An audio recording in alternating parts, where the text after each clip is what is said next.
Hi అండి. పుదీనా చూసారా ఎంత బాగా వచ్చిందో? చిన్న 2 కొమ్మలు పెట్టానండి చిన్న చిన్నవి. ఆ బకెట్‌లో పెడతాం వలన బాగా బుషీగా వచ్చింది. ఇప్పుడు నేనది కోసుకొనెళ్ళి చట్నీ తయారు చేద్దామని చెప్పేసి కట్ చేస్తున్నానండి. కొంచెం నాకు నేనుగా కట్ చేసుకుంటున్నాను. నేనే షూట్ చేసుకుంటం వలన కొంచెం కుదరట్లేదండి. అటు ఇటుగా వస్తది. కొంచెం అడ్జస్ట్ అవ్వండి. ఇలా మనం ఇంట్లో ఆర్గానిక్‌గా పండించుకున్న పుదీనాతోటి చట్నీ చేసుకుంటే సూపర్ ఉంటదండి. ఇలాగే కొత్తిమీరి, పుదీనా మనకు కావాల్సిన 4 ఆకుకూరలు, 4 కాయగూరలు రకాలు పెంచుకుంటే చాలండి. మనకి బాడీకి ఎక్సర్సైజు ఉంటదండి.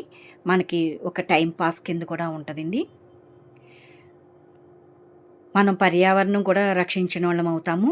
మనకి గ్రీనరీ కొంచెం చూస్తుంటే మనకి మెంటల్ స్ట్రెస్ కూడా ఉండదండి. చూస్తున్నారు కదా ఎంత బా వచ్చిందో పుదీనా. ఇప్పుడు పైకెళ్ళి స్నాక్స్ ఆల్రెడీ తయారు చేశానండి.